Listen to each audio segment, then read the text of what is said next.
Good morning and praise the Lord, everybody. Welcome, welcome, welcome back to another Good Morning Grief Devotion. It's your boy, Pastor Corey Allen Duncan Sr. I'm so excited to have this wonderful opportunity to come to you on today to lead you in a very special way in yet another grief devotion. This is the daily grief devotion that is strategically designed to help you to navigate through your grief one day at a time. What is grief? I'm so glad you asked. Grief, my brothers and sisters, it is the natural and normal response to loss, change, and transition that results in the expressions of feelings and emotions.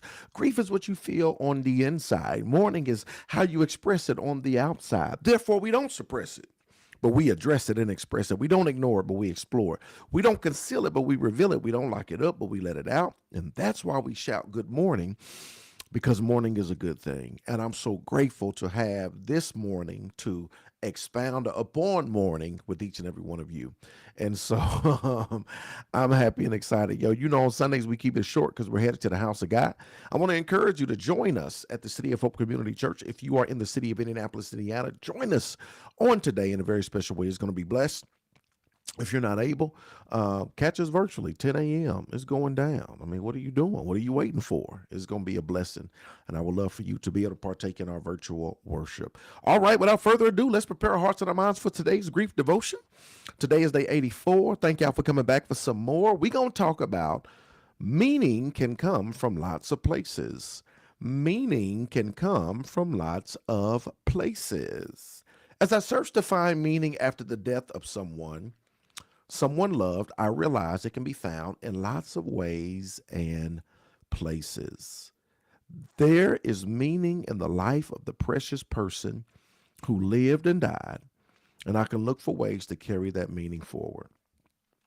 Sometimes, and I guess sometimes what we attempt to do, we attempt to make meaning out of what happened, right? And I don't even want to get into that.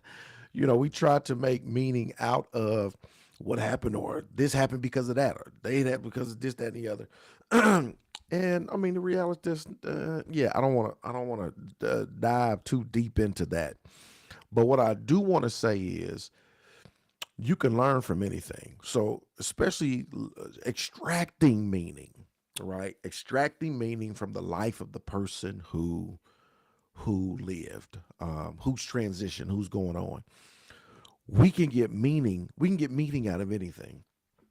And one thing that's so powerful that you can do in order to allow somebody's legacy to carry on and to live on is, once again, to extract that meaning out of their life. How did their life impact you?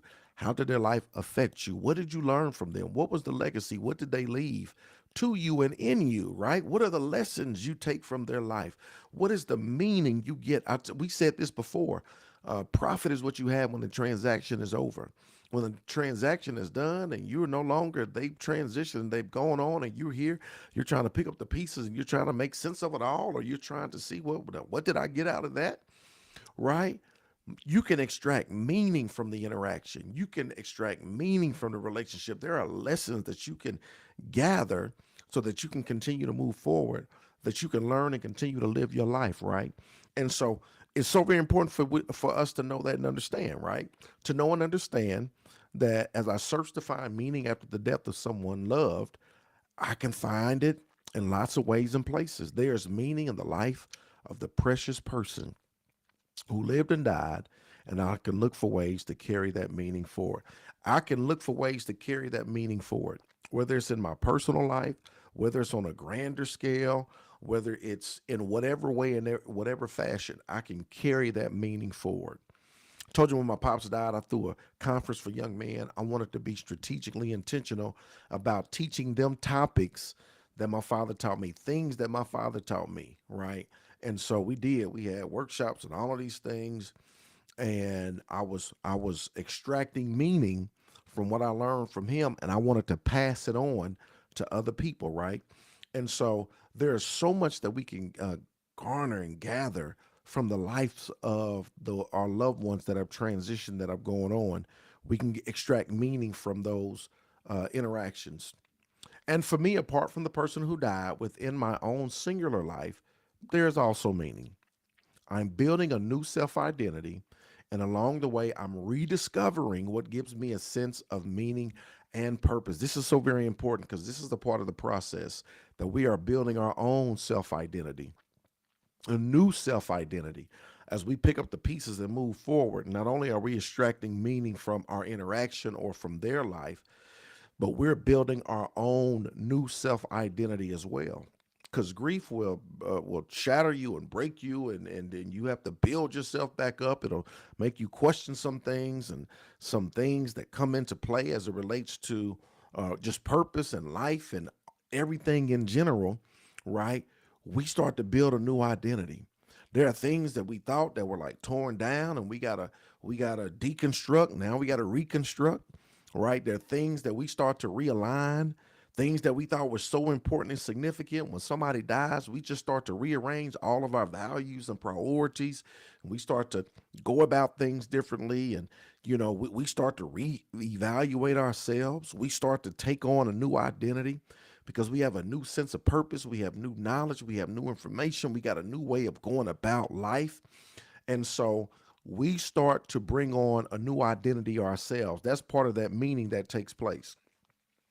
Rediscovering what gives me a sense of meaning and purpose. I'm on the hunt for people, places, and ideas and actions that light my divine spark and give me not just ho hum reasons, but wonderful reasons to get out of bed in the morning. I'm on the hunt for people, places, ideas, and actions that light my divine spark, right?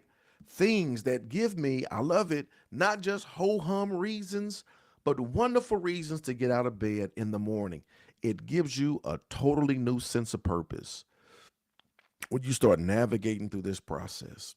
When you start gaining a new identity or reinventing yourself, you start to go on a search for people, places, and purposes and things that help you not to just, like I said, get out of bed for ho hum reasons. No, these are things that I'm really exploring, right?